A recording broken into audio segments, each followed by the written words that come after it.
तो हम आप देखें कि लोकसभा ये वो सदन है जहां पर सीधे सीधे जनता चुनती है और लोकसभा विधि निर्माण में महती भूमिका का निर्वाह करती है। अब हमें ये समझना है कि लोकसभा का सदस्य बनने के लिए आपके अंदर योग्यताएं क्या, क्वालिफिकेशंस क्या है ना। तो यहाँ हम आप देखेंगे कि लोकसभा का सदस्य बनने के लिए पहली कंडीशन ये है कि वह भारत का नागरिक हो, 25 वर्ष की आयु पूरी कर चुका हो, लाभ के पद पर ना हो और पागल अथवा दिवालिया ना हो। क्लियर। शर्त नंबर 1 क्या है? कंडीशन नंबर 1, लोकसभा का भारत का नागरिक, आयु 25 वर्ष। यहाँ हमें एक कंपैरेटिव स्टडी ये भी करके रखना है कि लोकसभा और राज्यों में विधानसभा इनकी योग्यता लगभग समान है। उधर भी 25 वर्ष होनी चाहिए, इधर भी 25 वर्ष होनी चाहिए। वहीं साथ ही साथ हमें ये भी याद रखना है कि जो संवैधानिक पदाधिकारी हैं उनकी आयु कितनी होनी चाहिए। संवैधानिक पदाधिकारियों से अभिप्राय है राष्ट्रपति और राज्यपाल। न्यूनतम आयु कितनी होनी चाहिए? 35। और लोकसभा और राज्यसभा नहीं, लोकसभा और विधानसभा इनमें 25 वर्ष और विधान परिषद और राज्यसभा इनमें 30 वर्ष होनी चाहिए।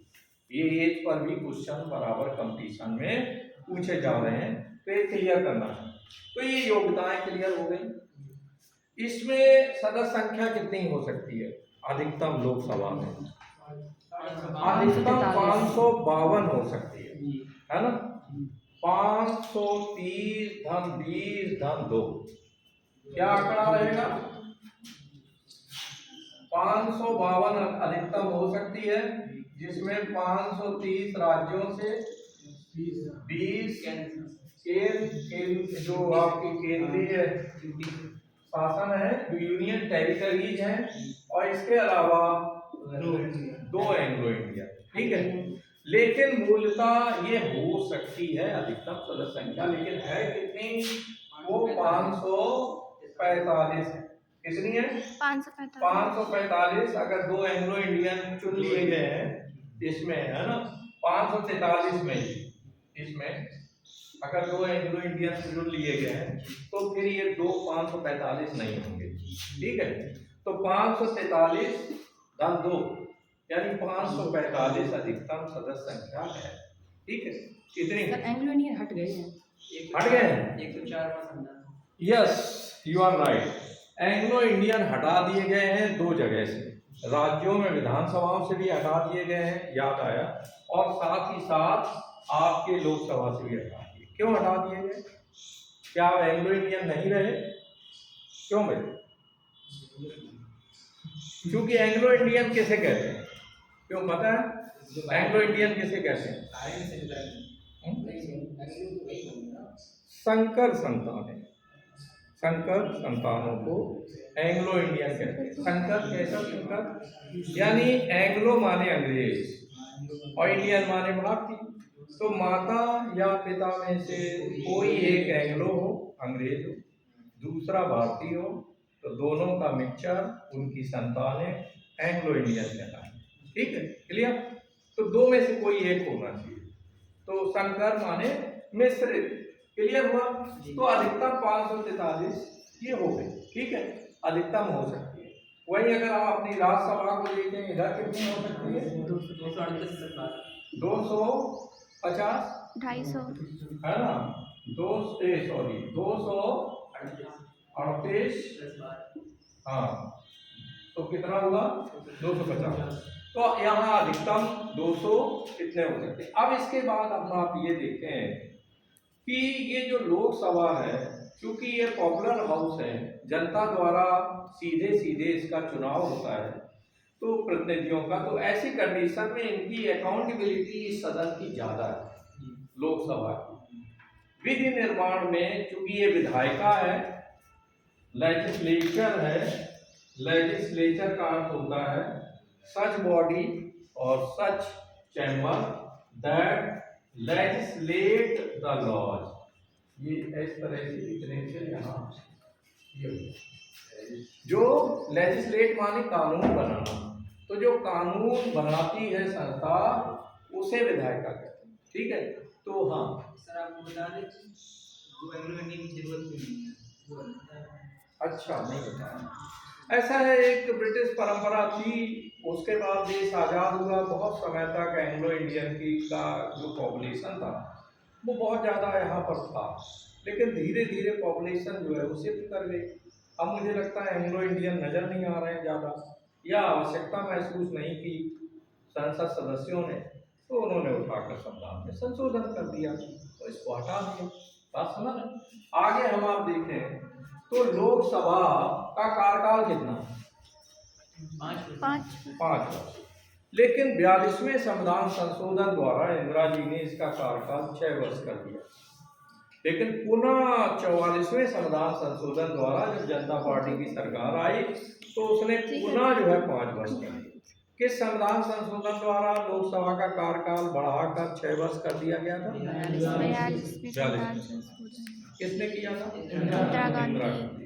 तो जनता पार्टी की जब सरकार आई उसने 44वां संविधान संशोधन किया, तो उसने उठा करके पुनः 5 वर्ष कर दिया। ठीक है, तो ये तो कार्यकाल। अब इसके बाद आता है मैं बात होगी इसकी शक्तियों की। तो हम आप देखें, एक तो हम तुलनात्मक अध्ययन करेंगे कि ब्रिटेन की कॉमन सभा और अमेरिका की प्रतिनिधि सभा, है ना, इनमें से अगर हम तुलना करें तो कौन ज्यादा शक्तिशाली है, लोकसभा, कॉमन सभा या प्रतिनिधि सभा? प्रतिनिधि सभा जो है, जो अमेरिका की है, वो कमजोर सदन है, हालांकि वो भी लोकप्रिय सदन है, क्योंकि वहाँ अध्यक्षात्मक शासन प्रणाली है। तो ऐसी कंडीशन में वहाँ सीनेट ज़्यादा पावरफुल है। सीनेट जो वहाँ का उच्च सदन है वो ज़्यादा ताकतवर है। ये भी याद रखना, अगर जीके में क्वेश्चन आ जाए कि दुनिया का सबसे शक्तिशाली द्वितीय सदन कौन सा है, सेकंड चैम्बर कौन सा है दुनिया का, तो वो सीनेट। ठीक है, राज्यसभा हमारी जो है ये बीच की स्थिति रखती है, और दुनिया का सबसे कमजोर जो द्वितीय सदन है वो लॉर्ड सभा है। एक ताकतवर का हमें नाम पता होना चाहिए, दूसरा कमजोर का। तो द्वितीय सदन कमजोर कौन सा है, दुर्बल? लॉर्ड सभा। कहाँ है लॉर्ड सभा? ब्रिटेन में। और सीनेट सबसे ताकतवर। अब हम आप आते हैं कि इसकी शक्तियां जो सबसे महत्वपूर्ण हैं, और इसी पर क्वेश्चन बार बार आते हैं। तो आप देखें, जब हम शक्तियों की बात करते हैं, पावर्स की बात करते हैं, इसकी शक्तियों की हम लोग बात करेंगे, तो शक्तियों का संबंध जो है वो किससे है? विधायिका। विधायिका मीन्स विधि निर्माण से, यानी क्योंकि ये सदन है विधि निर्माण करने वाला, तीनों अंग जो है वो विधियों का निर्माण करते हैं। तो हमें ये याद रखना है कि इसकी विधायी शक्तियां, फर्स्ट ऑफ ऑल किस पर चर्चा करेंगे? लेजिस्लेटिव पावर्स, यानी हेडिंग डाल लो कि लोकसभा की विधायी शक्तियां क्या हैं। ठीक है, तो विधि निर्माण में लोकसभा की स्थिति राज्यसभा की तुलना में बहुत ही ज्यादा महत्वपूर्ण है। ठीक है, आप देखें कि यहाँ पर हमें याद रखना है विधेयकों को हमेशा, और उन विधेयकों के आधार पर हमें फिर जो है तुलना करना है दोनों सदनों में कि आफ्टर ऑल ये जो 4 तरह के विधेयक होते हैं उनमें किसका पलड़ा भारी है ना। तो पहले नंबर 1 साधारण विधेयक आ जाता है ना। 4 तरह के विधेयक अभी पीछे भी हम लोगों ने चर्चा की थी। साधारण विधेयक, दूसरा कौन सा है? वित्त विधेयक, तीसरा धन विधेयक, और चौथा संशोधन, संविधान में संशोधन विधेयक। ठीक है, तो आप देखें फर्स्ट ऑफ ऑल हम लोग आते हैं साधारण विधेयक, है ना। तो साधारण विधेयक को लेकर दोनों सदनों की स्थिति लगभग बराबर। क्या शब्द यूज करेंगे? हमने लगभग यूज किया है। कि लगभग बराबर। साधारण विधेयक किसी भी सदन में पहले प्रस्तुत किया जाता है ना, चाहे लोकसभा में अथवा राज्यसभा में। लोकसभा से जब साधारण विधेयक पारित हो जाएगा तो फिर वो राज्यसभा में जाएगा, और राज्यसभा से पारित होने के बाद ये साधारण विधेयक फिर राष्ट्रपति के पास जाएगा, और राष्ट्रपति के हस्ताक्षर के उपरांत साधारण विधेयक जो है, ये जो ऑर्डिनरी बिल है, ये अधिनियम एक्ट क्या बन जाएगा। याद रखेंगे एक मोटी बात भी कि विधेयक जो है वो कानून का कच्चा रूप होता है, और जब विधेयक पारित हो जाता है तो उसको फिर अधिनियम कहा जाता है, एक्ट का। क्लियर। तो ये जो साधारण विधेयक है, इसको लेकर दोनों सदनों की स्थिति लगभग बराबर है, लेकिन बराबर नहीं। ये तो कह दिया संविधान में कि लगभग बराबर है लेकिन बराबर नहीं है। यहाँ हम देखते हैं कि साधारण विधेयक को लेकर दोनों सदनों में मतभेद हो जाता है। साधारण विधेयक अगर लोकसभा से पारित हो गया तो फिर वो राज्यसभा में गया, और राज्यसभा ने अगर उसे नहीं पारित किया अपने यहाँ, तो राष्ट्रपति फिर संयुक्त अधिवेशन बुलाएगा। क्या करेगा भाई? हाँ, ये प्रश्न बार बार आ रहा है कंपटीशन में कि संयुक्त अधिवेशन किस विधेयक पर बुलाया जाता है ना। तो आप ये तीन को अलग रखना हमेशा। केवल साधारण विधेयक पर राष्ट्रपति जो है संयुक्त अधिवेशन बुलाता है, दोनों सदनों का एक साथ मीटिंग होती है, और उस संयुक्त अधिवेशन में उस संयुक्त अधिवेशन में हम आप देखें कि किसके फेवर में विधेयक पारित होगा? लोकसभा की, क्योंकि सदस्य संख्या लोकसभा की अधिक है ना, और फिर सत्ताधारी दल द्वारा लाया जाता है। तो सत्ता में लोकसभा में बहुमत किसका होता है? जो सत्ताधारी दल होता है। तो ऐसी कंडीशन में आप देखें कि साधारण विधेयक लोकसभा के फेवर में पारित हो जाएगा, तो कौन शक्तिशाली हुआ? लोकसभा। इसके अलावा संविधान में ये लिखा हुआ है कि साधारण विधेयक को अधिकतम 6 माह तक राज्यसभा रोक। कितने समय तक? जैसे वित्त एवं धन विधेयक को 14 दिन तक रोक सकती है। कितने दिन? 14 दिन तक। और साधारण विधेयक को अधिकतम 6 माह तक रोक सकती है। 6 माह में अगर राज्यसभा ने उस पर नहीं डिसीजन लिया गया, राष्ट्रपति इस बीच संयुक्त अधिवेशन बुला दे, तो फिर वो लोकसभा से वन साइडेड ऑपरेशन होने की संभावना है कि वो पारित हो जाए। तो क्लियर हुआ, दो चीजें हुई। संयुक्त अधिवेशन में लोकसभा का पलड़ा भारी है, और साधारण विधेयक को लेकर लोकसभा को राज्यसभा को अधिकतम 6 माह का टाइम दिया गया है ना। ऐसा लोकसभा को लेकर के नहीं है। ठीक। वित्त एवं धन विधेयक ये पहले लोकसभा में प्रस्तावित किए जाएंगे। कहाँ लाए जाएंगे? हाँ, इस पर राज्यसभा का पलड़ा बहुत ही कमजोर है ना। ये वित्त एवं धन विधेयक कभी भी राज्यसभा में पहले प्रस्तावित नहीं किए जाएंगे। फर्स्ट टाइम इन्हें लोकसभा में ही लाया जाएगा। ये क्वेश्चन बार बार कंपटीशन में आ रहा है कि कोई विधेयक वित्त विधेयक है अथवा धन विधेयक, इसका अंतर कौन करता है? कि कोई भी, हाँ, लोकसभा नोट कर लेना कि कोई विधेयक वित्त विधेयक है अथवा धन विधेयक, इसका निर्णय जो है लोकसभा अध्यक्ष करते हैं। जो स्पीकर होता है वो ये तय करेगा कि ये वित्त विधेयक है अथवा धन विधेयक है। ठीक है। मैंने पीछे आपको बताया था कि वित्त एवं धन विधेयक में क्या अंतर होता है ना। जो वित्त विधेयक है वो उसमें आधे गुणधर्म और विशेषताएं ऐसी हैं जो धन विधेयक की होगी, और आधी विशेषताएं उसमें साधारण विधेयक की पाई जाती हैं। जो धन विधेयक है वो पूरी तरह से बनी हुई है। तो पता ये लगा कि यहाँ लोकसभा का पलड़ा भारी है कि जो वित्त एवं धन विधेयक है वो पहले लोकसभा में प्रस्तावित किए जाएंगे।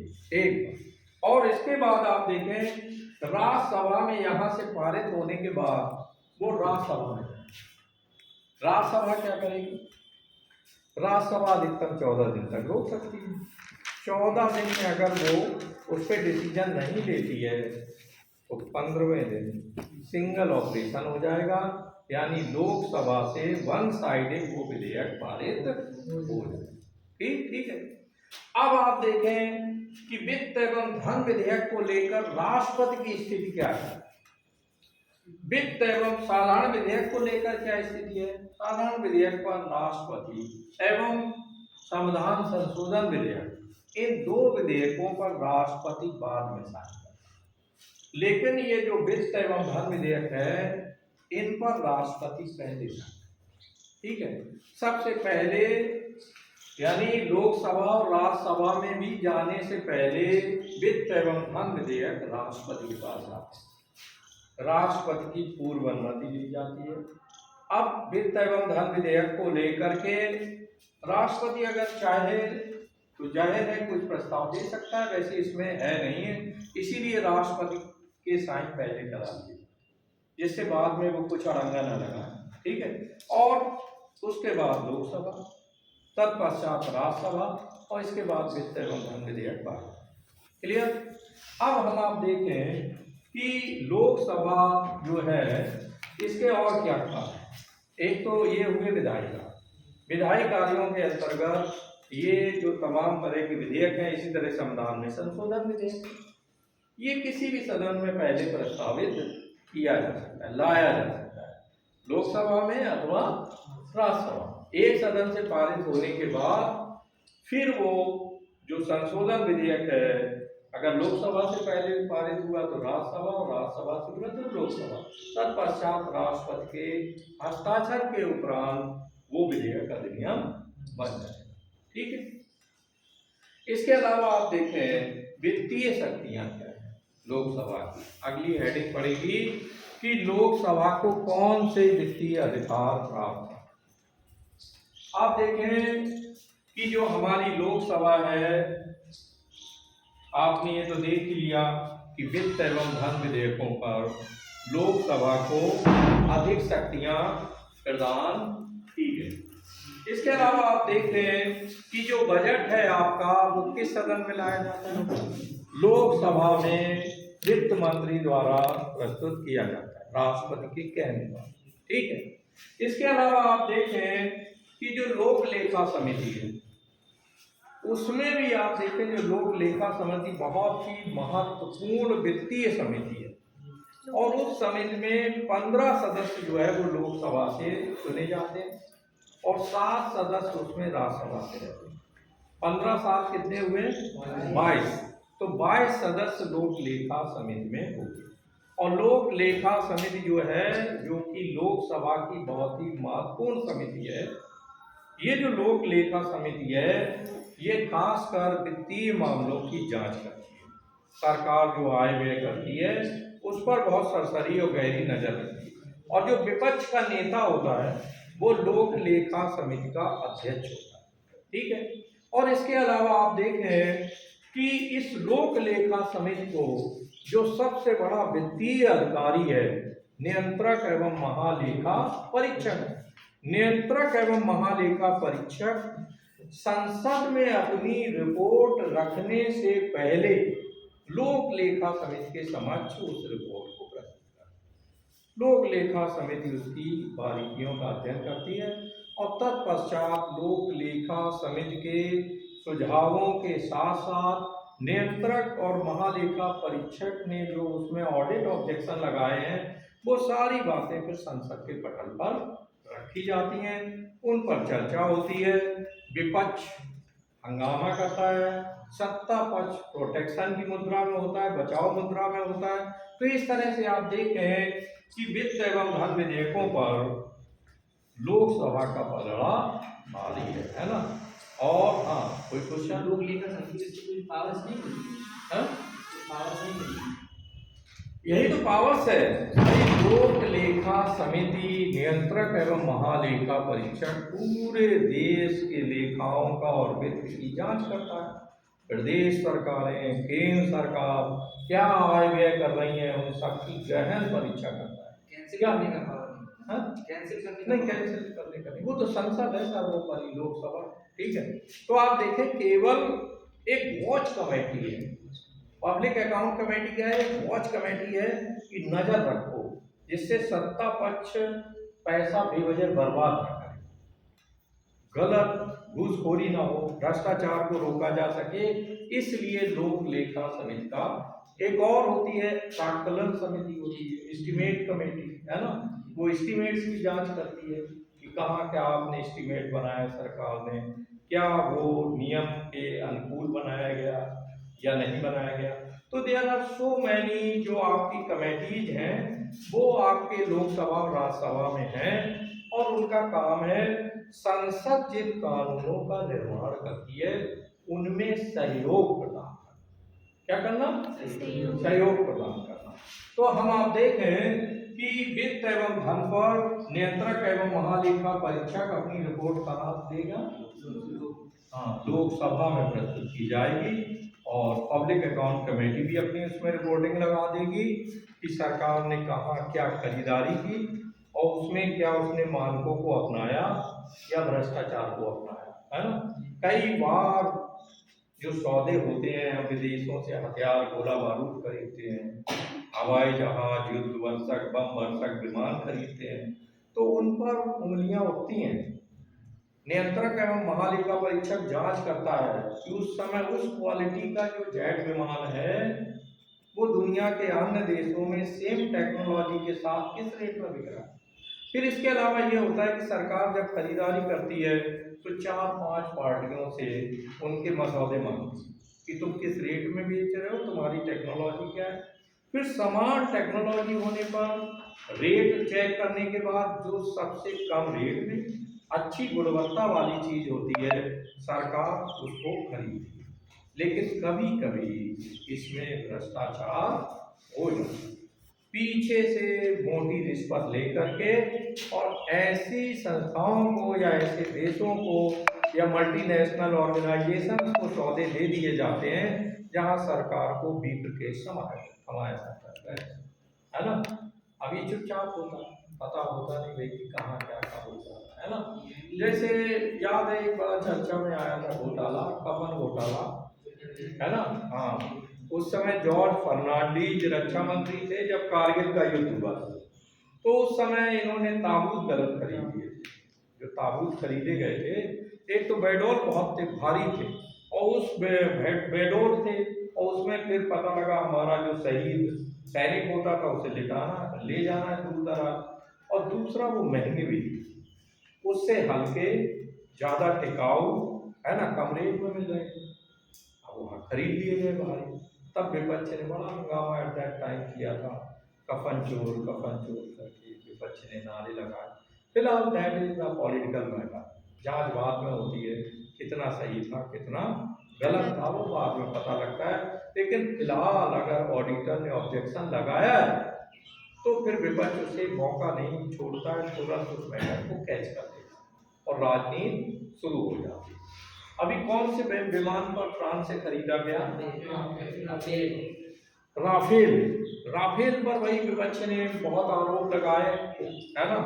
इवन फ्रांस की भी सरकार की ओर से ऑब्जेक्शन आए, है ना, लेकिन आफ्टर ऑल वो क्लियर नहीं हुआ कि कैसा क्या है ना, क्योंकि जिसके हाथ में पावर होती है तो वो उस हिसाब से मेंटेन कर सकता है ना। अब हम आप देखें लोकसभा, इसकी कार्यपालकी शक्तियां क्या हैं?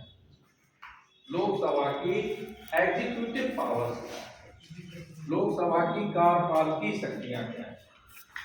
तो कार्यपालकी शक्तियों के अंतर्गत हम लोग ये देखेंगे कि ये जो समग्र संसदीय शासन प्रणाली है, जो समग्र संसदीय शासन प्रणाली है, वो इसी लोकसभा के प्रति कार्यपालिका के उत्तरदायित्व पर आधारित। किस पर आधारित है? यानी संसदीय शासन प्रणाली किसे कहते हैं? आपसे पूछा जाए इंटरव्यू में या कहीं भी या रिटर्न में मांगा जाए कि बताइए संसदीय शासन प्रणाली किसे कहते हैं, तो संसदीय शासन प्रणाली की जो सरल सी डेफिनेशन है वो यही है कि संसदीय शासन प्रणाली वह शासन प्रणाली होती है जहां पर कार्यपालिका विधायिका के लोकप्रिय सदन के प्रति उत्तरदायी रहती है। क्लियर? संसदीय शासन प्रणाली वह शासन प्रणाली होती है जहां कार्यपालिका मीन्स मंत्रिमंडल, जहां पर कार्यपालिका विधायिका के लोकप्रिय सदन अर्थात लोकसभा के प्रति उत्तरदायी रहती है, वहां संसदीय शासन प्रणाली पार्टी। जैसे ब्रिटेन में अगर इसको डिफाइन करें तो वहां लोकप्रिय सदन कॉमन सभा है, तो कॉमन सभा के प्रति उत्तरदायी है ना। तो हम आप देखें कि कार्यपालिका का जो उत्तरदायित्व है वो किसके प्रति है? राज्यसभा के प्रति नहीं है, लोकसभा के प्रति है। लोकसभा के प्रति क्यों है? क्योंकि जनता ने अपने प्रतिनिधियों को लोकसभा में पहुंचाया है ना। एक बात हम लोग ये भी समझेंगे कि संसदीय शासन प्रणाली में जो सरकार के तीनों अंग हैं, जिसमें खासकर 2 अंग हैं, उन दोनों अंगों में संलयन पाया जाता है। संलयन मीन्स कॉम्बिनेशन, यानी संसदीय शासन प्रणाली इस रूप में भी जानी जाती है कि वहां विधायिका और कार्यपालिका दोनों मिलजुल कर काम करते हैं। हालांकि एक दूसरे के प्रति उत्तरदायित्व भी है कि कार्यपालिका मंत्रिमंडल विधायिका के प्रति उत्तरदायी है। वहीं ये भी देखना है कि जो कार्यपालिका मंत्रिमंडल है उसे इसी लोकसभा से ही चुना जाता है। कुछ मंत्री राज्यसभा से आ सकते हैं, है ना, लेकिन 99% जो है वो ज्यादातर लोकसभा से ही होते हैं। क्यों होते हैं लोकसभा से? अकाउंटेबिलिटी, है ना। उत्तरदायित्व के तहत अगर वो राज्यसभा से होंगे तो लोकसभा के सदस्य वहां राज्यसभा में बैठ करके थोड़ी उनसे क्वेश्चन करेंगे, वो लोकसभा में करेंगे। तो ऐसी कंडीशन में प्रायः या तो फिर वो राज्यसभा से भले चुनाव हो, लेकिन जब लोकसभा में प्रश्नकाल चलेगा तो वो मंत्री जाकर बैठेगा लोकसभा में, है ना। और ऐसी कंडीशन में आप देखें तो जो अकाउंटेबिलिटी है वो पूरी तरह से लोकसभा के प्रति है। अब लोकसभा सदस्य संलयन का जो हम आपको बता रहे थे, एक तो यह है कि जिस दल को बहुमत प्राप्त है, कहां पर? लोकसभा, उस बहुमत प्राप्त दल या दलों के नेता को राष्ट्रपति प्रधानमंत्री नियुक्त करता है। प्रधानमंत्री की सलाह से राष्ट्रपति अन्य मंत्रियों की नियुक्ति करता है, और इस तरह से आप देखें कार्यपालिका का गठन हो जाता है ना। तो अब हम आप देखें कि जो कार्यपालिका का गठन भी इसी से होता है। वो अध्यक्षात्मक शासन प्रणाली क्या है? अगर हम डिफ्रेंशिएट करें कि संसदीय शासन प्रणाली में और अध्यक्षात्मक शासन प्रणाली में, जो प्रेसिडेंशियल फॉर्म ऑफ गवर्नमेंट है और पार्लियामेंट्री फॉर्म ऑफ गवर्नमेंट है, दोनों में क्या अंतर होता है? तो जो अध्यक्षात्मक शासन प्रणाली है उसमें सरकार के तीनों अंग अलग अलग काम करते हैं। वहां जो विधायिका है वो कानून बनाएगी, कार्यपालिका कानूनों को लागू करेगी। हमारे यहाँ की तरह वहां मंत्रिमंडल विधायिका में जवाबदेह नहीं होता, वहां प्रश्नकाल वगैरह नहीं होता है, मंत्री अपना काम करते हैं। मेनली तो राष्ट्रपति सर्वोपरि होता है, प्रेसिडेंशियल फॉर्म ऑफ गवर्नमेंट। तो पहले प्रेसिडेंट चुना जाता है, फिर प्रेसिडेंट अपने मातहतों को चुनता है, किन्हें? अन्य मंत्रियों को भी चुनता है। और याद रखना, अपने देश की तरह उसके सामने यह कोई प्रतिबंध नहीं होता कि वो दल से ही लोगों को चुने। वो बाहर से जो अपने अपने विषयों के विशेषज्ञ ऐसे लोगों को वो अपने मंत्रिमंडल में शामिल करता है। हमारे यहाँ क्या है? संसदीय शासन प्रणाली में बड़ा मंत्री पद उस नेता को दिया जाता है जिसकी पब्लिक में बहुत छवि अच्छी हो। अब रहा कि नॉलेज होनी चाहिए, लेकिन नॉलेज पे ज्यादा ध्यान संसदीय शासन प्रणाली में नहीं दिया जाता, है ना। कौन ज्यादा वोटर्स को साध सकता है, कौन ज्यादा बड़े अंतर और गैप से जीत करके आया है, उसे बड़ा पद दे दिया जाता है। ब्रिटेन के बारे में कहा जाता है कि वहाँ वित्त मंत्री ऐसे व्यक्ति को बना दिया जाता है, इसने बचपन में अंग्रेजी पढ़ा था लेकिन अब वो भूल गया, है ना। तो यही रियलिटी हमारे यहाँ लागू है। आदरणीय सीतारमण इतिहास की विदुषी है, किसकी जानकार? इतिहास की। जाहिर है उन्हें पुरातत्व विभाग का अध्यक्ष बना देना चाहिए था या इतिहास विभाग का अध्यक्ष बना देना चाहिए था। खास करके जो वित्त मंत्री बनाया जाए उसको बहुत ज़्यादा वित्त का ज्ञान होना चाहिए, खास पर उसकी पीएचडी होनी चाहिए। ऐसे लोगों को चुना जाना चाहिए, है ना।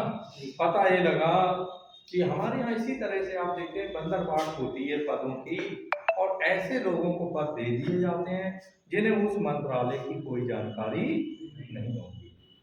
इस मामले में अध्यक्षात्मक शासन प्रणाली एवं है ना।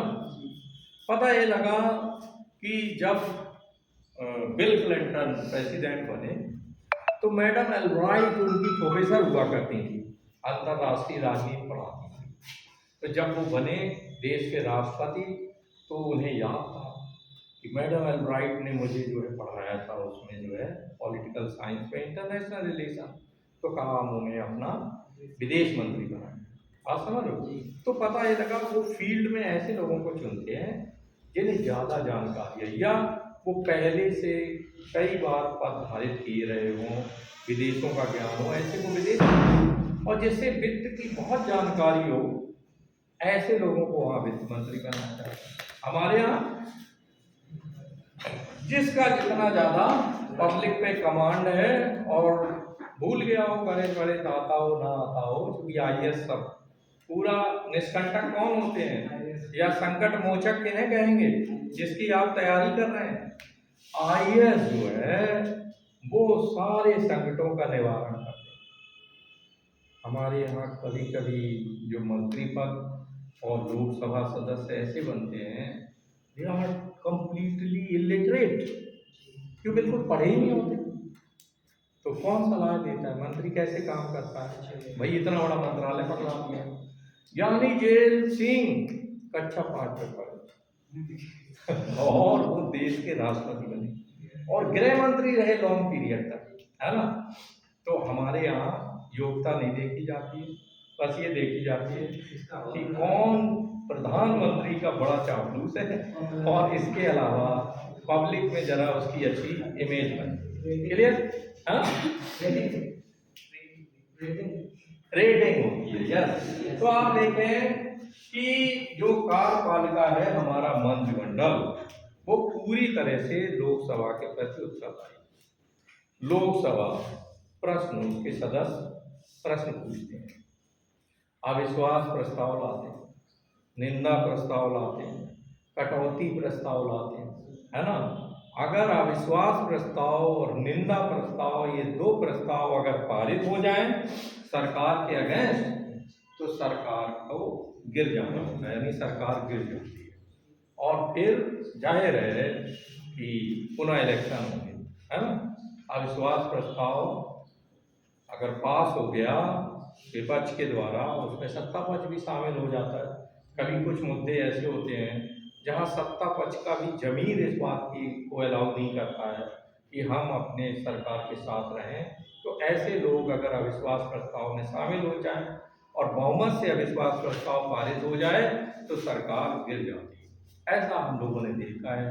माननीय अटल बिहारी वाजपेयी 13 दिन 3 महीने 3 साल प्रधानमंत्री बने क्योंकि अविश्वास प्रस्ताव पारित हो गया और उन्हें की सरकार को गिरना हुआ। जो उनके सहयोगी थे उन्होंने साथ छोड़ दिया। तो क्लियर हुआ।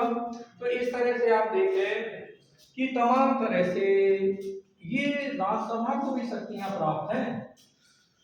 राज्यसभा भी मंत्रियों से प्रश्न पूछती है, ठीक है, उनकी निंदा भी करती है, आलोचना भी करने का अधिकार है, लेकिन अविश्वास प्रस्ताव वाली व्यवस्था राज्यसभा में नहीं है कि राज्यसभा जो है सरकार को गिरा दे सकती है ना। तो ऐसी कंडीशन में यहाँ भी हम देखते हैं कि अगर हम ये कहें कि संसदीय शासन प्रणाली मूलतः लोकसभा की प्रणाली है तो इसमें कोई दो राय नहीं है, क्योंकि लोकसभा से ही मंत्रियों का चुनाव हो रहा है और वो सारे मंत्री मूलतः लोकसभा के प्रति ही उत्तरदायी रहते हैं। सर व्हिप क्या होता है? व्हिप में जारी किया जाता है कि भाई सारे लोगों को उपस्थित रहना है, जिस दिन मतदान होगा, ठीक है, तो सब उपस्थित हो जाएंगे। फिर एक लाइन ये भी लिखी रहती है, सत्ता पक्ष ने अगर व्हिप जारी किया है तो ये है कि सरकार जो चाहती है ना, उसके फेवर में आप मत डालेंगे, है ना, अगेंस्ट डालेंगे तो कार्रवाई हो जाएगी, जाहिर है आप दल से निष्कासित हो जाएंगे। तो व्हिप को फॉलो करते हैं, लेकिन कभी आउट ऑफ व्हिप चले जाते हैं, है ना। और मैटर ये है कि जब मतदान होता है, वोटिंग होती है, आप जितने लोग बैठे हैं, अगर आप लोकसभा में बैठे होते तो आपकी सीट के आगे माइक लगा और साथ ही साथ यस नो वाला सिस्टम लगा है ना। तो जब मतदान होता है, मान लो अविश्वास प्रस्ताव का मतदान हुआ तो यस वालों ने ज्यादा प्लग करवा दिया। अब पता कैसे लगेगा कि रमेश ने वोट नहीं दिया या मोहन ने नहीं दिया? वहाँ तो टीवी जो अध्यक्ष स्पीकर के ऊपर लगा हुआ, उसमें आता है यस कितनी संख्या है, 543, तो 300 या 280 ने यस में लगा दिया, ठीक है, जाहिर है सरकार गिर जाएगी, है ना। और अगर 9 ज्यादा लग गए तो जाहिर है फेल होगी सरकार। क्लियर? तो इस तरह आप देखें, यस नो का पता लगता है, ये पता नहीं लगता कि किसने दिया नहीं। हाँ, सरकार जांच जरूर कराती है इंटरनल कि वो कौन कौन लोग थे जिन्होंने व्हिप का पालन नहीं किया और वोट हमारे खिलाफ दे, तो वो जांच कराती है, पता लगता है कैसे क्या, इधर उधर अपने एजेंट लगा देते हैं, जासूस फिरने लगते हैं, भाई पूछते हैं। खुला मतदान होता है सर, खुला मतदान होता है। कहाँ खुला मतदान होता है? यही मतदान होता है। अविश्वास मतदान नहीं, खुला नहीं, यही होता है, इसी सिस्टम में होता है। खुला मतदान यही है कि अपने यस नो का फॉलो करोगे, वहाँ ऐसे तो लड़ाई झगड़ा शुरू हो जाएगा। ध्वनि मत से जो पालन, हाँ, ध्वनि मत से पारित होगा। यही है कि अगर वो पूरी तरह बहुमत में चला गया तो ध्वनि मत से पारित हो गया। बात समझ एक पे भी तो निर्भर करता है लोकसभा अध्यक्ष, हाँ, कभी कभी वो अपने मन से ही करते हैं। लोकसभा का अध्यक्ष का मामला ये है कि अगर बराबर मत दो साइड से आ गए, सत्ता पक्ष विपक्ष से दोनों बराबर बराबर पड़ गए, तो वो अपने फिर वोट को कास्ट करता है, फिर वो अपना मत डाल देगा। ध्वनि मत से पारित होने का अभिप्राय यह है कि सभी लोगों की संलग्नता से, कि सभी लोग इसमें इन्वॉल्व रहे और बहुमत से वो प्रस्ताव पारित हो। वो तो सब चलता है, खरीदारी चलती है, सब बातचीत चलती है, वो तो अलग मैटर है ना। हाँ, अब आप देखें, ये हो गया। इसके अलावा आया कि लोकसभा का एक रूप और है, वो है एज ए निर्वाचक मंडल। लिख लो आप, निर्वाचक मंडल के रूप में लोकसभा की भूमिका या उसकी शक्तियां। आप देखें कि निर्वाचक मंडल के रूप में लोकसभा पहले तो अपने लोकसभा अध्यक्ष का ही चुनाव करती है ना। फर्स्ट डे जब लोकसभा की मीटिंग होती है तो कौन अध्यक्षता करता है? हाँ, वो कौन होता है?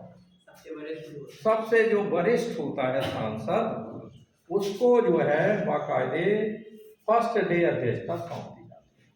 फिर उसकी देख रेख में निर्वाचन होता है। प्रायः अभी तक के इतिहास में, संसदीय इतिहास में, लोकसभा अध्यक्ष कौन बनता है? सत्ता पक्ष का या विपक्ष? सत्ता पक्ष का। जाहिर है उनका पलड़ा भारी है, ज्यादातर उनके वोटर हैं, तो ऐसी कंडीशन में सत्ता पक्ष का ही स्पीकर बनता है।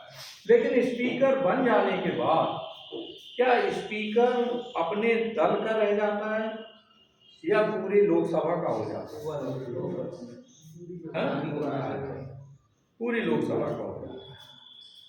तो बाहर से तो दिखाई देता है कि यस, लोकसभा अध्यक्ष को बीजेपी ने चुना है और अब लोकसभा अध्यक्ष सभी दलों का है, चाहे कांग्रेस ने चुना हो। लेकिन नियमता अंदर खाने की बात यह है कि ऐसा नहीं होता। हम जिसे चुनेंगे क्या वो मेरी नहीं बजाएगा? तो जाहिर है जो बहुमत प्राप्त दल उसे चुनता है, तो वो बाकायदे अपने सदस्यों, जैसे प्रश्नकाल होगा, तो पहले वो प्रश्न लोकसभा अध्यक्ष के पास होता है, पूरा रिटेन रहता है कि क्या आप अपनी वार्ता में रखोगे। तो अब लोकसभा अध्यक्ष ने कहा कि इसका मसाला खतरनाक है कि जिससे सरकार हिल सकती है, तो वो अनुमति कम समय की दे देगा, ज़्यादा समय नहीं देगा कि आपको 2 मिनट बोलने। अब उसे पूरी तरह एक्सप्लेन करने के लिए 10 मिनट का समय चाहिए, ठीक है। तो एक तो बोलने की अनुमति देना ना देना किसके अधिकार में? स्पीकर के। तो साइड से स्पीकर जो है वो पूरी तरह से सरकार को बचाने का काम करता है ना। विपक्षी लोगों को कम बोलने देता है, सत्ता पक्ष के लोगों को ज़्यादा बोलने होता है। जब सत्ता पक्ष विपक्ष पे चढ़ाई कर रहा होता है, अब माइक वाइक भी सब उसी के होल्ड में होता है लोकसभा अध्यक्ष के। पता लगा राहुल गांधी बोल रहे है ना, बराबर तर्क दे रहे हैं। अभी एक मुद्दा छाया हुआ है कि अमेरिका की संसद में वो बोल आए हैं, सत्ता पर चढ़ाई कर रहा है, इन पर पूरा इनकी सदस्यता खत्म होना चाहिए। अब वो चाह रहे हैं कि हमें सदन में बोलने का मौका दिया जाए जिससे हम अपना पक्ष रखें, लेकिन बोलने नहीं दिया जाए। और जो भी इस साइड के बोलते हैं तो माइक साइलेंट, उधर के बोलते हैं माइक ओपन। तो पता ये लगा, और फिर मीडिया कवरेज करता है साइड में बैठा इधर उधर, तो एक की बात सुनाई दी, दूसरे की नहीं सुनाई दी। तो इस तरह से आप देखें कि लोकसभा अध्यक्ष संसदीय परंपरा के अनुसार उसे निष्पक्ष हो जाना चाहिए, लेकिन वो कैसे जाए जब सर्वोच्च न्यायालय के मुख्य न्यायाधीश जैसे लोग सत्ता पक्ष के हाथों बिक जाते है ना।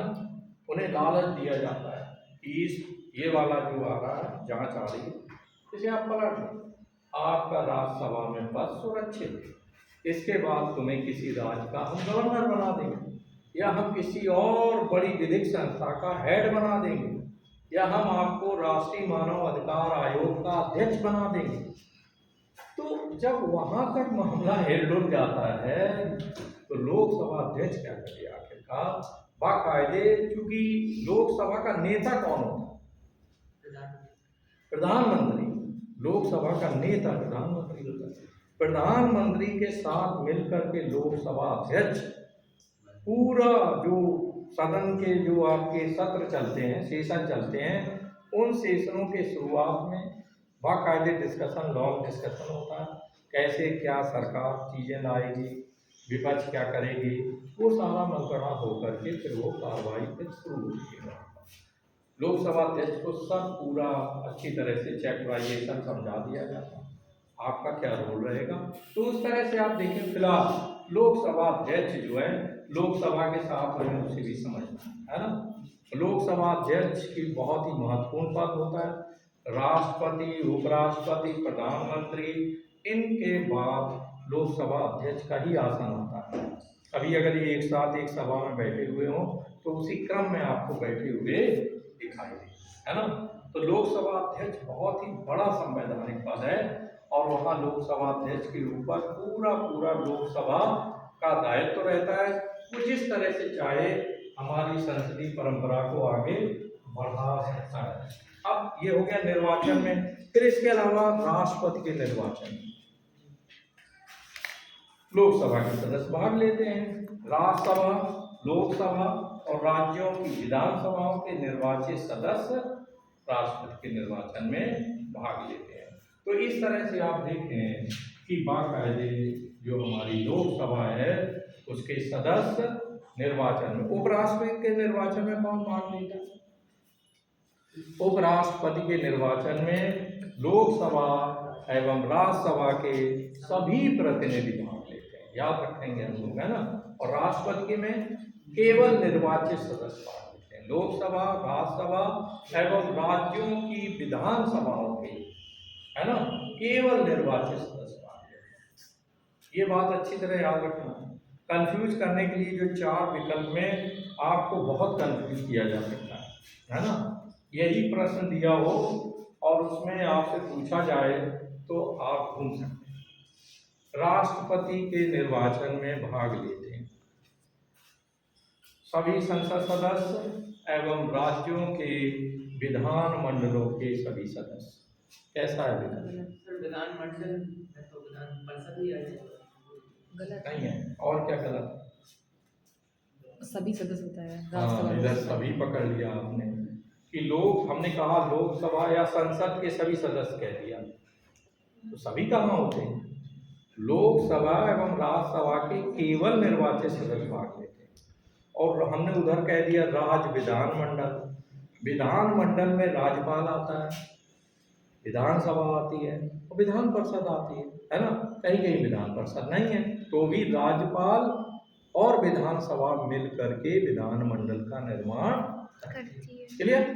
अब हम आप देखें कि यहाँ पर जो हमारी लोकसभा है तो यहाँ ये तीसरा एक और विकल्प दे रहे हैं, दूसरा विकल्प दे रहे हैं कि क्या क्वेश्चन कहता है?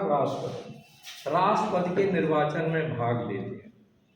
लोकसभा एवं राज्यसभा के केवल निर्वाचित सदस्य एवं राज्यों के विधान मंडलों के निर्वाचित सदस्य। विधानमंडल फिर विधानमंडल आपने पकड़ा कि विधानमंडल गलत है, विधानसभा आना चाहिए। क्या आना चाहिए? हाँ, तो वो माइनर डिफरेंस होता है, जो पेपर सेटर होता है वो थोड़ा थोड़ा फर्क कर देता है हर एक एग्जैक्ट होता है बिल्कुल, जहाँ पे कोई कमी नहीं होती है।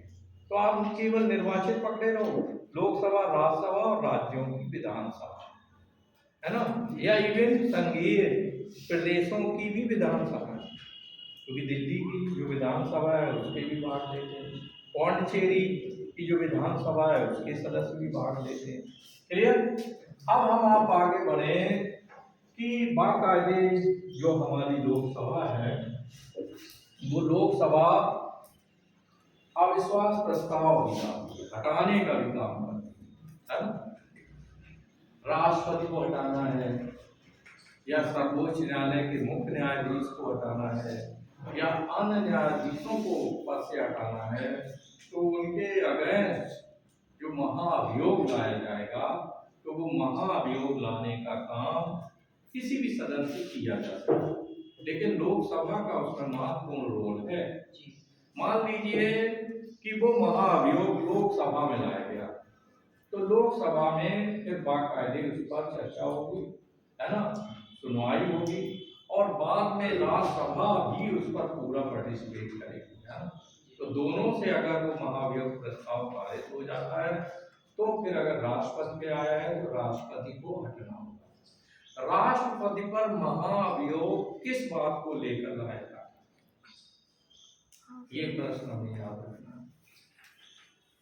रखना कि जो पदाधिकारी जिस चीज की शपथ लेता है ना, और उस शपथ के अगर अगेंस्ट वर्क करता है, खासकर राष्ट्रपति पर जो महाभियोग लाया जाता है वो आएगा संविधान का उल्लंघन।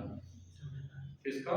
संविधान का उल्लंघन किया, क्योंकि वो पद एवं गोपनीयता की शपथ नहीं लेता बल्कि संविधान को लेकर के शपथ लेता है कि मैं संविधान के संरक्षण में, उसकी मर्यादा में कदापि कोताही नहीं करूंगा।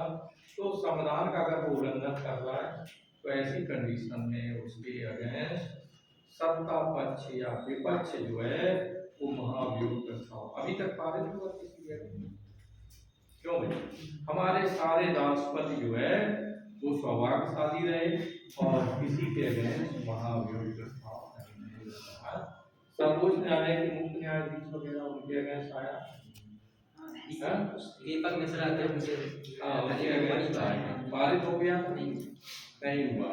तो आप देखें फिलहाल में ये व्यवस्था है, इसे लाया जा सकता है, यूज किया जा सकता है, और अगर उपराष्ट्रपति के अगेंस्ट राज्यसभा में लाया जाएगा, है ना, और फिर लोकसभा उसकी सुनवाई करेगी। 14 दिन पहले, हाँ, पहले इंफॉर्मेशन दे दी जाती है कि आपके अगेंस्ट ये प्रस्ताव लाया जा रहा है, उससे जायज है, वो अलर्ट हो जाते हैं। पक्ष उन्हें स्वयं रखना होता है या अपने एडवोकेट के थ्रू या किसी और व्यक्ति के द्वारा वो अपने पक्ष को रखवा, पक्ष रखना बहुत जरूरी है। तो इस तरह से आप देखें। इसके अलावा जो हमारी लोकसभा है वो सर्वे सर्वा है। संसद की महती भूमिका देश के विधान में है ना, और संसद के अंतर्गत जो महत्व संसद को पूरे सरकार में जो महत्व प्राप्त है, उसी तरह से संसदीय शासन प्रणाली में बहुत ज़्यादा, अगर हम ये कहें कि संसदीय शासन प्रणाली का जो जनक पॉइंट है तो वो लोकसभा है, तो इसमें कोई दो राय नहीं है ना।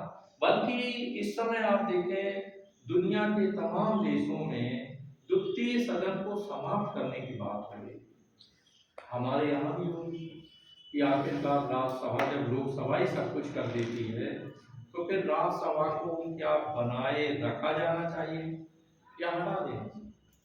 आपकी क्या है? हटा देना चाहिए।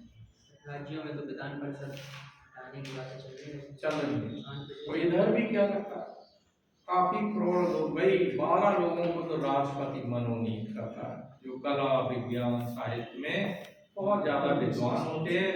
लेकिन ये हम सबको पता है कि वो जो सरकारी पक्ष होता है उसकी नजर में विद्वान होने, क्यों भाई, उनकी नजर में है ना। हाँ, अगर कला विज्ञान साहित्य में हमारी इस समय जैसे केंद्र में बीजेपी सत्तारूढ़ है तो वो ज्यादातर अपनी पाली के लोगों को, है ना, जो कला में साहित्य में फिल्म में आगे होंगे, जो बोलते होंगे, वोकल होंगे, सरकार के फेवर में बोल रहे हैं, ऐसे लोगों को बाकायदे आसमान जैसे करना क्योंकि बोलती है सरकार के फेवर में।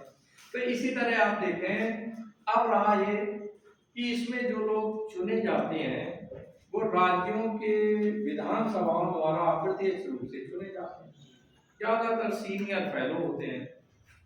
कुछ लोग कहते हैं इसके फेवर में कि इसे बनाए रखना चाहिए क्योंकि कहीं लोकसभा जल्दी में कोई गलत कानून ना पास कर दे, तो राज्यसभा के रहने से विधि निर्माण में थोड़ा ब्रेक लगा रहता है।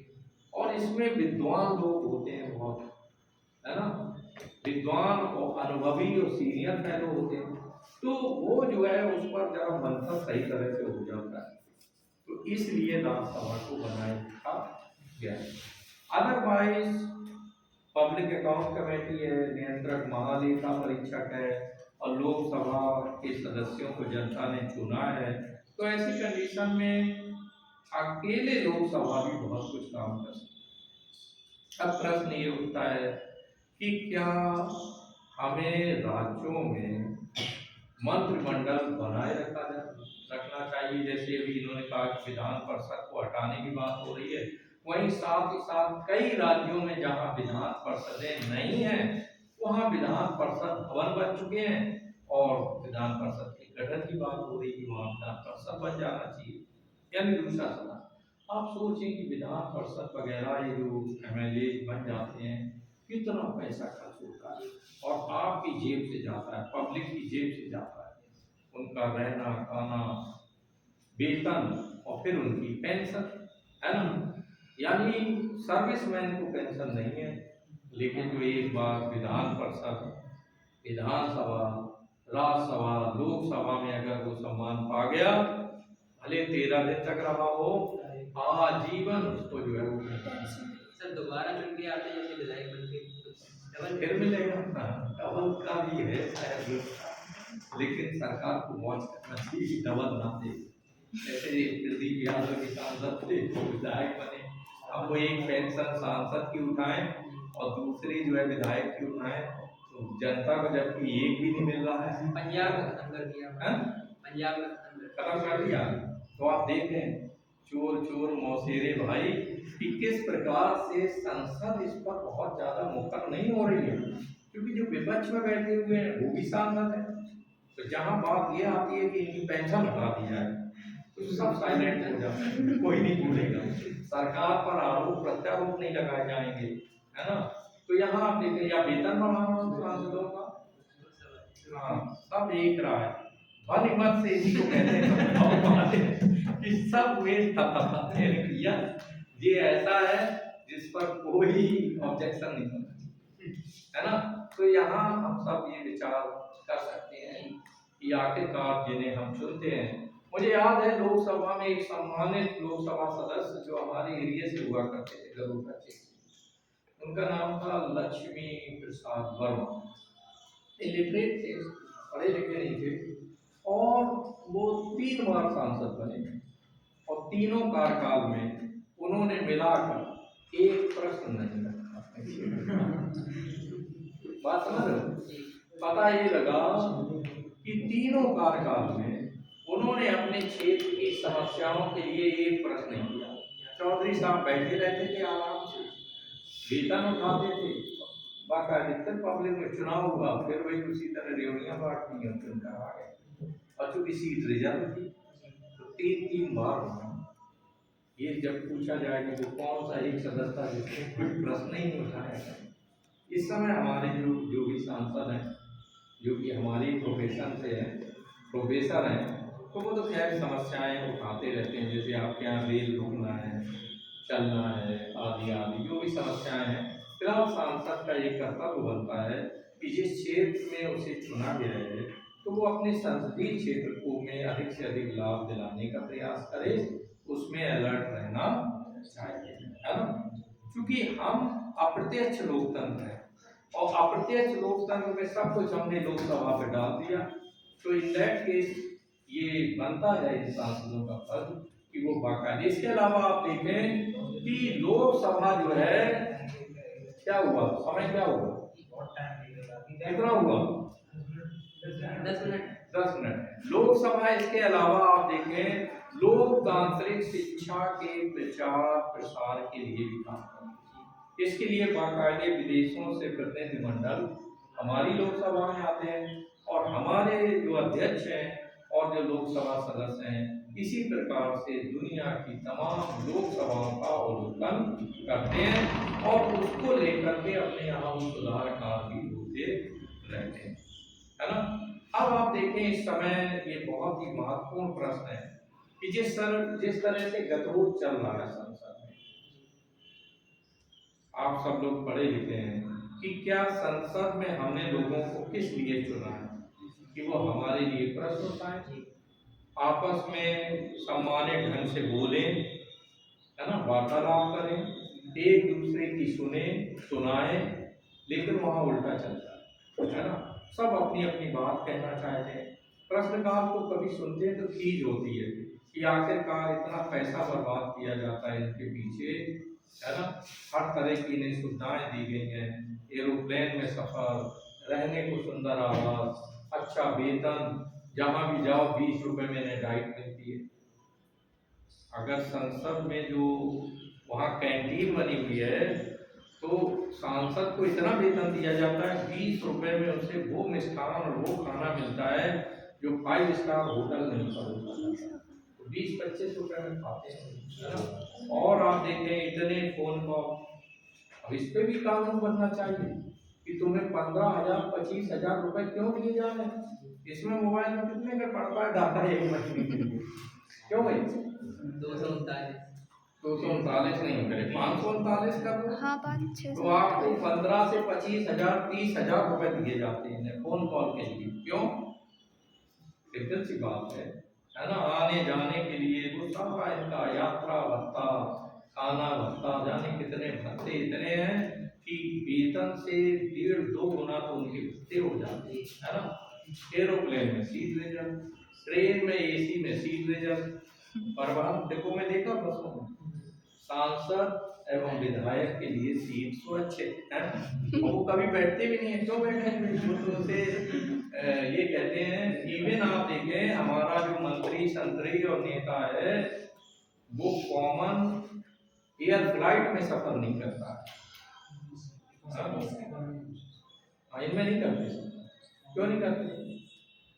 कहते हैं ये भेड़ों के लिए, इसमें जो है ना, यहाँ हम नहीं जा सकते, ये आउट ऑफ स्टेटस है।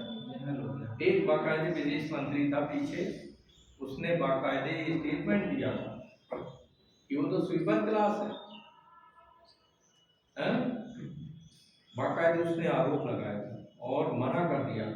तो इनके लिए बाकायदे स्पेशल जेट बनाए जा रहे हैं, विमान बनाए जा रहे हैं, सारी सुविधाएं इस तरह सफ़र कर रहे हैं और हम आपको लड़ा रहे हैं। This is the point, point should be notice. आप पॉइंट को नोट करें कि ये हम पर शासन कर रहे हैं, शासन में कमियों को छिपाने के लिए हमें आपस में लड़ा रहे हैं, जाति के आधार पर, धर्म के आधार पर डिवाइड एंड रूल वाला पूरा काम कर रहे हैं। ये लोकसभा में खेल खेला जा रहा है। इफेक्ट देखो ऐसा है, हम सब देशभक्त हैं, है ना, वी ऑल आर पेट्रियट, हम सब चाहते हैं हमारा देश आगे बढ़े। माननीय योगी जी की योजना है, हम इसमें महती भूमिका प्ले कर रहे हैं जिले में। आखिरकार ये कि हमारा जो जनमानस है, जो बच्चे हैं जो तैयारी कर रहे हैं, आफ्टर ऑल वो आगे बढ़े।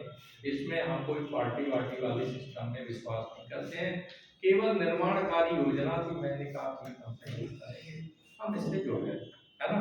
तो आफ्टर ऑल यहाँ हम लोगों को थिंक करना है कि अगर हम चेतना शून्य होकर के, मैं अभी आज लेक्चर दे रहा था मानव अधिकार के कॉलेज में, लॉस्की ने एक कथन कहा था, eternal vigilance is the cost of liberty, सतत जागरूकता ही स्वतंत्रता का मूल है। अगर आप जागरूक नहीं रहोगे तो ये लोग जो सुविधाओं में एक जैसे हैं सबके सब, ये हमें उल्लू बनाने का धंधा करते रहेंगे, हमें बांटते रहेंगे और बांट कर अपना उल्लू सीधा। अंग्रेजों ने 190 वर्ष तक कैसे शासन किया? डिवाइड एंड रूल, हिंदू मुस्लिम को बांट दिया आपस में और लंबे समय तक रही हो। जब 1857 का गदर हुआ, पहला स्वतंत्रता संग्राम, उसके बाद उन्होंने समझ लिया कि अगर ये दोनों मिलके रहेंगे तो हमारी रोटियां नहीं सीख पाएंगे, हमें भागना पड़ेगा देश छोड़कर। तो उन्होंने बाकायदे डिवाइड एंड रूल। वही आप देखें कि वर्तमान में हम एक पार्टी को नहीं कहेंगे, हर जगह कोई भाषा के आधार पर खेल खेल रहा है, कोई क्षेत्र के आधार पर खेल खेल रहा है, कोई धर्म के आधार पर खेल खेल रहा है, कोई जाति के आधार पर, और इससे होगा क्या? अच्छा ये बताओ, जो धार्मिक देश हैं या धर्म के आधार पर देश बने हुए हैं, तो क्या भाई उनके बल्ले बल्ले हो रही हैं? जैसे बगल में पाकिस्तान को देख लो, इस समय क्या बुरा हाल है, हालत खराब है ना। या हम कह रहे खाड़ी देशों से आप पेट्रोलियम हटा दो, सब भीख मांगने लगेंगे सारा का, वो तो पेट्रोलियम निकल रहा है। अदरवाइज धर्म के आधार पर देश, या हम कह रहे जो क्रिश्चियन कंट्रीज बने हुए हैं, ईसाई देश, आप जो धर्म के आधार पर बना होगा वो बिल्कुल पिछड़ा होगा, क्योंकि वो बस वही वाला काम करते रहेंगे। भगवान ने हमें हाथ पैर भुजाएं सब कुछ दिए कर्म करने। तुलसीदास जी भी कह रहे हैं, कर्म प्रधान विश्व रचि राखा, कर्म करेंगे ना, जो जस करे तो तस फल चाखा। तो वही जाहिर है आप कर्म ना करें, हाथ पे हाथ धरे बैठे रहे। तो ऐसी कंडीशन में ईश्वर क्या चाहता है? ईश्वर चाहता है सब लोग, याद रखना कि हमारे जो आदि पुरुष थे वही, उसको नाम चाहे आदम ले लो चाहे मनु ले लो, मनु कई हुए, पहले मन हुई जिससे मनुष्यता आगे बढ़ी वो मनु हुई, बस उन्हीं से पूरी मानवता चली। भाषा यानी ज्योग्राफिकल कंडीशन के आधार पर नाम इधर उधर उलट पलट गए भाषाओं की वजह से। आदम से आदमी बने, आदम ईसाई धर्म, यहूदी धर्म, इस्लाम धर्म, इन सभी धर्मों में माना जाता है कि सारा विश्व जो है आदम की संतान है। आदम एक पुरुष ईश्वर ने उतारा था, उनकी संतानें हुई और क्रमशः आदम और हव्वा, उदर मनु और शत्रुपा, इस तरह से आप देखें कंसेप्ट एक जैसे। अभी रिसर्चेज हुई हैं पूरी दुनिया में, अमेरिका में बहुत गर्म रिसर्चेज हुई, जिसमें ये क्लैरिफाई किया गया कि मनुष्य के जो जीन्स हैं वो 99% एक जैसे, और ये इस बात को जस्टिफाई करते हैं कि हमारे पूर्वज एक ही रहे होंगे, हमारे माता पिता पहले वाले एक ही रहे होंगे। तो भैया काहे वितंडावाद फैला रहे हो, आपस में लड़ाने का काम कर रहे हो, भारत माता को कमजोर कर रहे हैं। एज ए फैक्ट बताएं, क्योंकि जिन चीजों की हम भरपाई करेंगे और जहाँ तक हम पहुँच जाएंगे उनको फिर पूर्ण करने में लंबा है ना। जहाँ आप देखो जिन लोगों ने ओसामा बिन लादेन पैदा किए, क्या हाल है। अफगानिस्तान से सबक ले लें हम लोग, जाकर धर्म प्रधान देश है, वो लगा है, कोई लंबा पगड़ी घूम रहा है, एक 43 ईयर औरतों को बंधक बना रहे हैं, कॉलेज और संस्थाएं नहीं चलने दे रहे हैं। क्या हम ऐसी फौज पैदा करना चाह रहे हैं देश में कि बस केवल जो है अपना धर्म वाला डब्बू लिए हुए घूमना होता है? तो हम लोग अलर्ट रहे हैं कि हम ऐसे युग में रह रहे हैं, ग्लोबलाइजेशन का एरा, हमें दुनिया के दूसरे देशों में डेरा जमाना है, हर जगह रहना, देश में रहना, तो फिर ये सब क्या है? आप नेता लोगों को समझाओ कि नहीं करना चाहिए। मेरा ये है कि देखो, अगर हम सच्चे मन से भारत माता के भक्त हैं तो भारत माँ के संतानों को बांटना चाहिए। और अब ना तो बाबर रहा, ना अकबर रहा, ना हुमायूं रहा, ना मीर जाफर रहा, अब हम सब लोग डेमोक्रेटिक हैं और सब धार्मिक रास्ता है, अलग अलग पूजा पद्धति से काम कर रहे हैं, इससे कुछ लेना नहीं, व्यक्तिगत बात है ना। ठीक है, दैट्स ऑल अबाउट। कभी कोई